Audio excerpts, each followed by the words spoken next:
श्री शिवाय नमस्तुभ्यम। माता बहनों, आज हम आपको एक बेहद अनमोल जानकारी देने जा रहे हैं।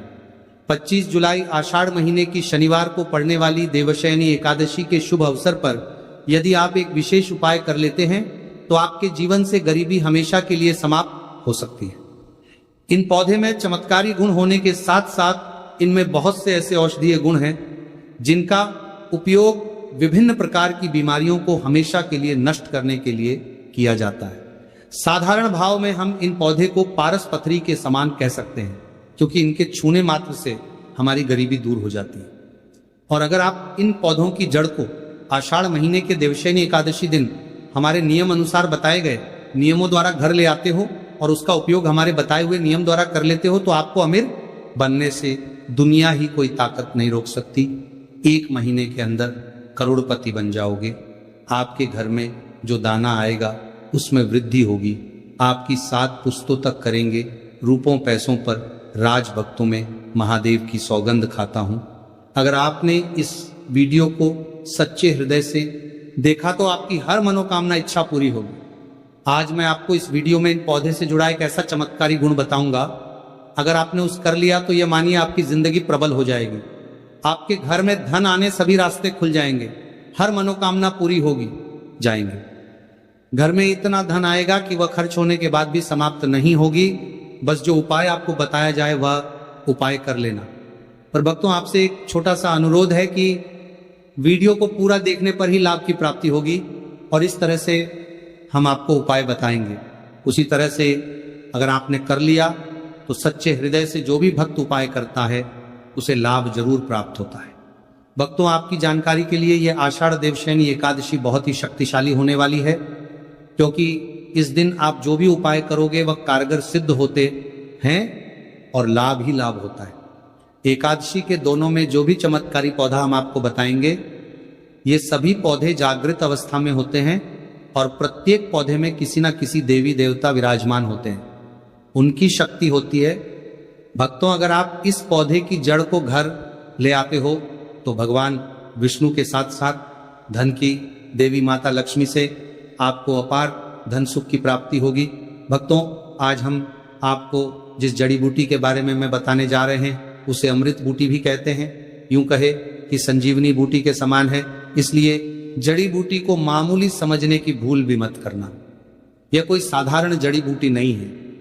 इसके उपाय इतने चमत्कारी हैं कि अगर आप इन उपायों को जान लेते हो तो आपकी आंखें फटी की फटी रह जाएंगी। माता बहनों, सभी जानकारी हम आपको बारी बारी से बताएंगे, इसीलिए अभी इस वीडियो को लाइक कर दीजिए और कमेंट बॉक्स में लिख दीजिए जय मां लक्ष्मी, जय भगवान शिव, जिससे कि सभी देवी देवताओं की कृपा आप पर और आपके पूरे परिवार पर बनी रहे। भक्तों, चलिए जान लेते हैं। आप हमारी वीडियो में देख सकते हैं यह पौधा दिखने में बहुत ही साधारण है, लेकिन इसके गुण और साधारण है। अगर ये आपके घरों के आसपास में है तो इसे साधारण पौधा समझ के देखने की भूल मत करना। इसका जो आज हम चमत्कारी गुण बताएंगे, आयुर्वेदिक प्रयोग धन प्राप्ति के उपाय बताएंगे कि किस प्रकार से इसका कौन से हिस्से का प्रयोग होता है। अगर ये सारी जानकारी आप देख लेंगे तो बिल्कुल ही कल से आप इस पौधे की पूजा करना शुरू कर देंगे। वास्तव में आप इस पौधे को अपने घर के मंदिर में रख देंगे, क्योंकि ये पौधा बहुत ही चमत्कारी और शक्तिशाली तमाम शक्तियों से भरा हुआ है। और आपको बता दूं, दिन पूजा पाठ के ही आपको सारा फल प्राप्त हो जाएगा। कहने का मतलब है, इसके जब आप चमत्कारी गुण समझेंगे तो आपकी आंखें फटी की फटी रह जाएंगी। बिल्कुल ही आपको भी गर्व हो जाएगा कि आप भारत भूमि में पैदा हुए हैं और इस प्रकार के पेड़ पौधे आज भी हमारे बीच में है, जो कि हमें कई प्रकार के चमत्कारी लाभ प्रदान करते हैं। देखिए, आप हमारे वीडियो में देख सकते हैं ये पौधे, इस पौधे को कई जगह लजीरा के नाम से जानते हैं, कई जगह इस चिड़चिड़ा के नाम से भी जानते हैं। हो सकता है आप दूसरे राज्य में हो या फिर कहीं से आप हमारी वीडियो को देख रहे हो या फिर दूसरे देश से देख रहे हो, तो इसे अलग अलग प्रति में, अलग अलग जगह में, अलग अलग हिस्सों में अलग अलग नाम से जाना जाता है। लेकिन वीडियो में देख करके आप इसे समझ सकते हैं। तो खासकर ये जो पौधा है, इसे लजीरा के नाम से भी बहुत से लोग जानते हैं। और इसे अपामार्ग क्यों बोला जाता है? क्योंकि ये उल्टा चलता है। इसके जो बीज होते हैं बिल्कुल ही उल्टे होते हैं, जो कि कांटेदार होते हैं। अगर आप इन बीजों को अपने हाथों से ऊपर से नीचे की तरफ लगे तो वास्तव में ये भी आपके हाथ में छुप जाएंगे। आप अन्य पौधे के बीज देखेंगे, फूल के बीज देखेंगे तो ऊपर की तरफ होते हैं, लेकिन ये नीचे की तरफ होता है। इनका जो बीज होता है ये उल्टा होता है। इसीलिए इसे अपामार्ग बोला जाता है। यह आज साधारण है तो आपको हम इस वीडियो में बताएंगे। सर्वप्रथम तो सभी दर्शकों को कहना चाहूंगा कि कमेंट बॉक्स में हर हर महादेव, जय भगवान शिव जरूर लिखना। अगर आप भारत भूमि से हैं तो जय हिंद बिल्कुल ही लिखना। इसका जो मैं आयुर्वेदिक प्रयोग बताऊंगा, चमकती प्रयोग बताऊंगा, जानने के बाद कल से आप इनका प्रयोग करना शुरू कर देंगे। साथ ही साथ इसका मैं आप लोगों को वनस्पति प्रयोग के साथ साथ इसका जबरदस्त चमत्कारी एवं तांत्रिक प्रयोग भी बताऊंगा। तांत्रिक प्रयोग का मतलब है इसका आप जो जीवन में प्रयोग करके बहुत सारे अपने समस्याओं को दूर कर सकते हैं।